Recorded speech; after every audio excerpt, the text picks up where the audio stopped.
ESAT for regular teacher for school year 2023 to 2024. Once you downloaded the file, right-click, click Properties, click Unblock, Apply, and then OK.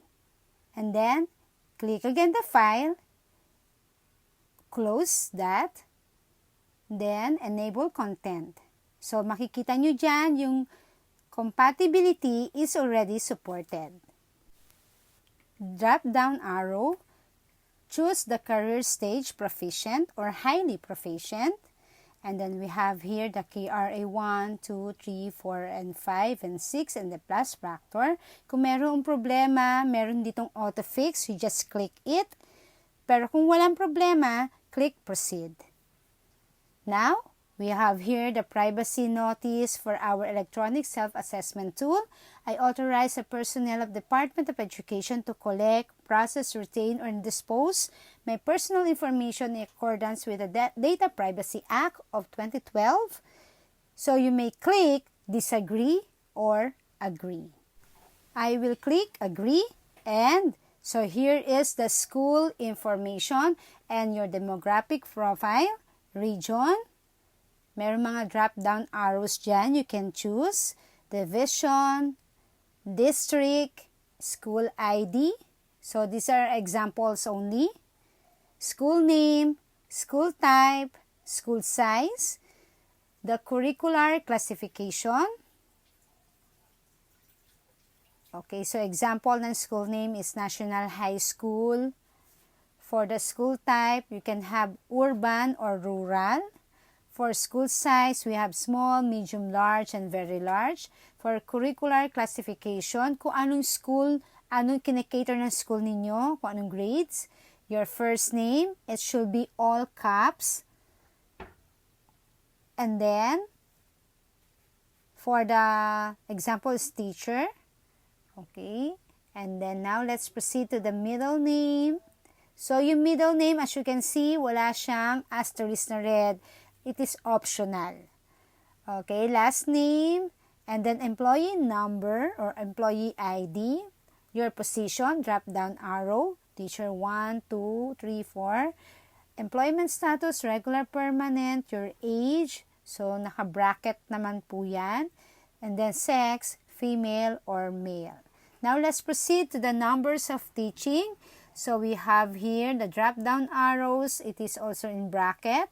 Highest degree obtained, bachelor, masteral.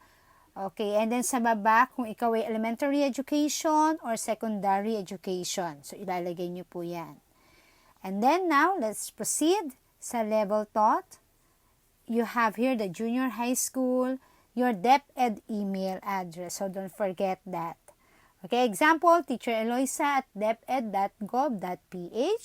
Now, let's proceed sa grade level taught. Ano bang grade level ang tinuturo mo? Please tick all the boxes that apply. Kung ikaw may grade 7, 8, 9, or 10. Area of specialization. Kung ano po yung specialization nyo nung nasa PRC nyo or nung LET nyo. Okay?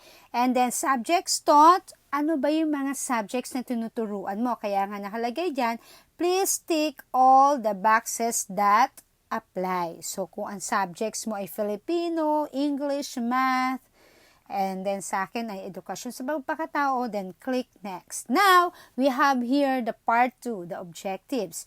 The instructions here, there are 2 columns for every objective. Please click one circle in each column corresponding to how you rate your level of capability. And number 2, the priority for development for each objective. Take note, teacher, when we say level of capability, magaling ka doon. Okay? And then yung priority for development, yung kailangan mong ma-improve. So, once na mataas yung level of capability mo, syempre, yung priority for development mo is dapat mababa. Halimbawa, level of capability ko is very high, so I will click 4 there. And then the priority for development, dahil magaling na ako doon, I will click 1. That is low. Hindi ko na siya kailangang i-develop.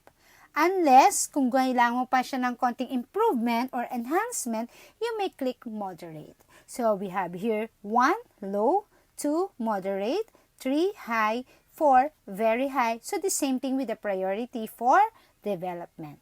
Now we have here the content, knowledge, and pedagogy. So meron ditong applied knowledge of content within and across curriculum teaching areas.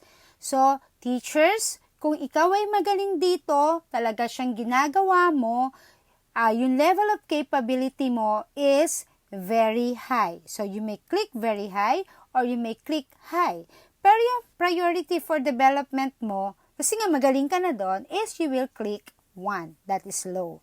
Use a range of teaching strategies that enhance learner achievement in literacy and numeracy. I will click 3.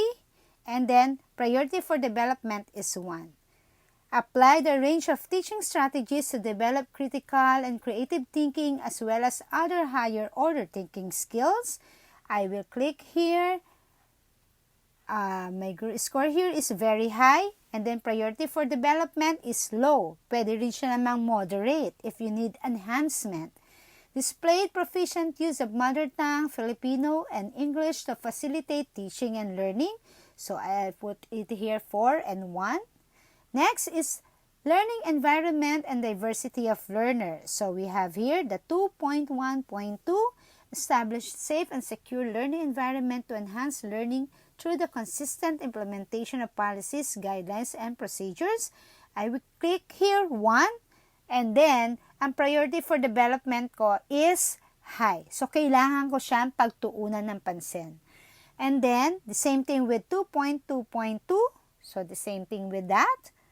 Next is we'll grade here in the 3.2.2 is low and high, or it can be moderate. Okay, 3.5.2, the same thing. Now let's go to the curriculum and planning. Set achievable and appropriate learning outcomes that are aligned with learning competencies. I will click here 5 or very high, and then the development is 1. Assessment and reporting. So I will put here 2 and 4. Next is utilize assessment data to inform the modification of teaching and learning practices and programs. So I have here, okay, so these are my answers. You just click the circles only. You may tick it. Build relationships with parents and guardians and wider school community to facilitate involvement in the educative process. Okay, low, and then very high or moderate, or it can be high. So, ibig sabihin, yun ang kailangan mo siyang i-develop for this school year. Personal growth and professional development. Okay, next is 7.42.2. Develop a personal improvement plan based on reflection of one's practice and ongoing professional learning. So, yan po yan. Next, let's go to the plus factor. Perform various related works, activities that contribute to teaching learning process. So, let's click. Okay, now we have here the optional. In the space provided, you may want to some personal comments about your practice and objectives on this page. So, pwede kayo magsulat dyan. Pero kung ayaw nyo naman, no problem. Optional naman yan. Click next, and now we have here the part 3, the core behavioral competencies. Please tick the box of the competency indicators that you demonstrated during the perform cycle or the performance cycle. So, once na ginawa mo naman or nasa sayo talaga yan sa sarili mo, you just click the boxes. Okay? Or tick the box. So, we have here the professionalism and ethics, the results focus.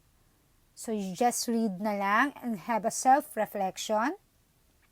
Teamwork, service orientation, and then innovation. Okay, so we have here save. Okay, so kung may problema, lagi may auto-fix dyan sa dulo. So let's click save, and then the ratee must enter a password, minimum of 6 characters, with which to lock this file. Certain actions will henceforth require you to enter the password you input here to proceed. So you just click input your password. And then, confirm password. So, don't forget, teacher, is your password, Kasi maraming teachers na nakakalimot niyan. Kundi, uulit po ulit kayo. So, we have here now the summary of our ESAT or the Electronic Self-Assessment Tool. And then, after that, so we have here, you may print it or you may click finish. So, we have here. So, we have print and finish. But still, if you have problem, auto-fix. Okay, so let's click finish.